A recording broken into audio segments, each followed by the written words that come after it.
Good afternoon, my dear student. Today we shall continue with the chapter 5, that we shall continue with the chapter landforms of the earth. And as you know, in my last class I already taught you that about the different types of mountains and what is the importance of mountains. Now today we are going to discuss that about the plateaus and the landforms. That is a plateau. What is plateau? That plateau is a large area or the large land masses with the flat top. What is the things? That plateau is a large land masses. Suppose is a land masses is there, but in the flat top. This type the land masses is known as the plateau. The plateau is a flat land mass. Is a large land masses with the flat top. That is called the plateau. Now this plateau is a highland. Plateau is a highland with the flat surface. Now plateau, you know that plateau, this portion, for that reason this portion plateau is also known as by the name of tableland. What is the name? By the name of tableland. What is the name? Tableland. Plateau is also called tableland. For why? Because that the top portion of the plateau is being always flat in nature. That is why the plateau is also known as tableland. Can I repeat? Why the plateau is also known as the tableland? Because that the top portion of the plateau is always in a flat in surface or the flat in nature. That is why the plateau is also known as the tableland. Okay. Now the plateau are different types. We go for the types of plateaus. That the plateaus are different types. That is the intermountain plateau, volcanic plateau, dissected plateau, tectonic plateau. These are the different types of plateau. One plateau, almost 5 types of plateaus are there. What are the names? The first one is the volcanic plateau. The first is the volcanic plateau.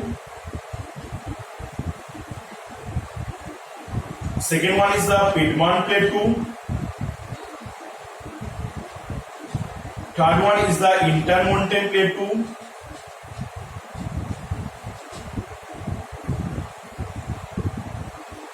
Fourth one is the tectonic plateau.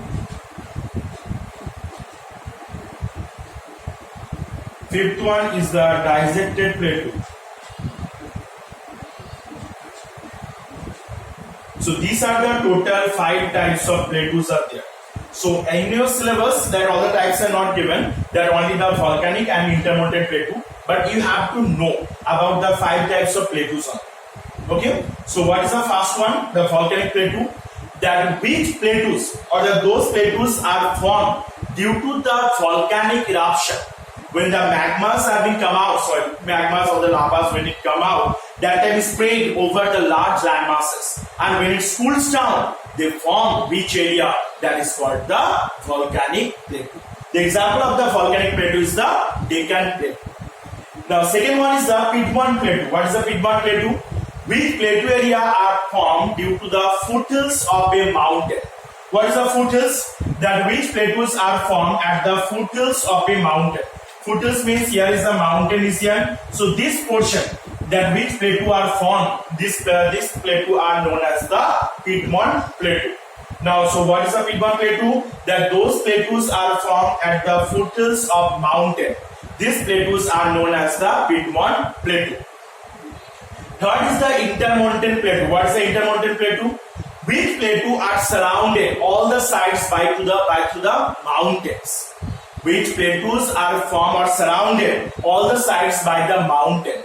These plateaus are known as the intermountain plateau. What is the example of the intermountain plateau? Tibetan plateau was the example of the intermountain plateau.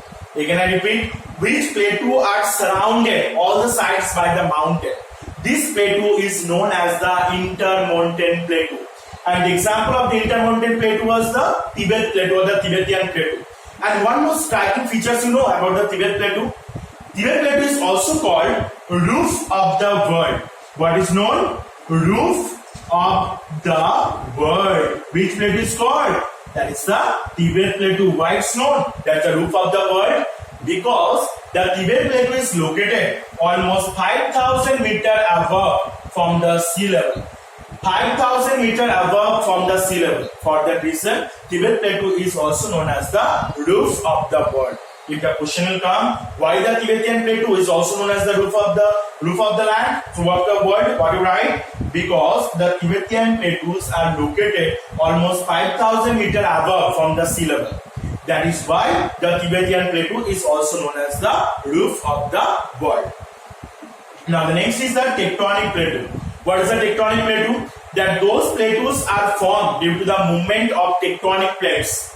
Which plateaus are formed due to the movements of tectonic plates? These type plateaus are known by the name of tectonic plateaus. Can I repeat? Those are the plateaus are made due to the formation of the tectonic plates movement. These type plateaus are known as the tectonic plateaus. Now the fourth one is the dissected plateau. What are the dissected plateau? That those plateaus are formed due to the river erosional process and cut into a deep river valley. This type plateaus are known as the dissected plateau. Again, I repeat it. Those plateaus are formed due to the river erosional process and cut into a deep river valley. This type of plateaus are known as dissected plateau. Okay, so you have to understand this one. What is the dissected plateau? So this is about the 5 types of plateau. But between them, you have in your syllabus that you have the only 2 types of plateau, that is the intermountain and volcanic plateau. Okay, but you have to know about this 5 types of plateau and the dissected plateau also. That those plateaus are made due to the river erosional process and cut into a deep river valley. Means what is the matter? That when a plateau area, suppose this one is a plateau region, and between it, when the river being passed through, due to the river erosional process, you have the cut in the deep valley and they make the V-type landform inside on it. This type plateaus are known as the dissected plateau. Now, what is the importance of the plateaus? The plateaus are the very semi-arid or the arid region. They saturate near the tropics or the leeward side of the mountain. Plateaus are located at the leeward sides of the mountains. The second one, due to the higher elevations, the temperature is low and the farming is not important economic activity. Here the temperature is very high. For the reason here the farming process is not occurring in a proper amount. That is why most of the peoples they are involved, they take their occupation as a mining also. Third one, the streams coming from the surrounding mountains are rolling surface, the plateaus are the deep canyons. And those are the rivers that originate from the plateaus. While they are where they flow over the region, that time they make the different type of landforms and the canyons also. And the canyons is the deep area or the deep large landforms. The grassland in this region are extremely used for the animal breeding and process and the crop farming process also. Those are the grassland area in this located in the plateau region. They already for use for the animal rearing only, and as much as those are the crop farming is being present here, that is also used for the irrigation process also. Now the plateau region are rich in mineral resources. That is the main things. That the large amount of minerals in the world that is found in the plateau region. Like in India also, the huge amount of minerals where it found? It found in the Chopra plateau region. So plateau region are the main source or the storehouse of the minerals. Okay. So I hope you have to understand it. All the things, all the five types of plateaus, what are the definitions and what are the importance of plateaus also. So today up to here, in my next class we will discuss about the plains. Thank you.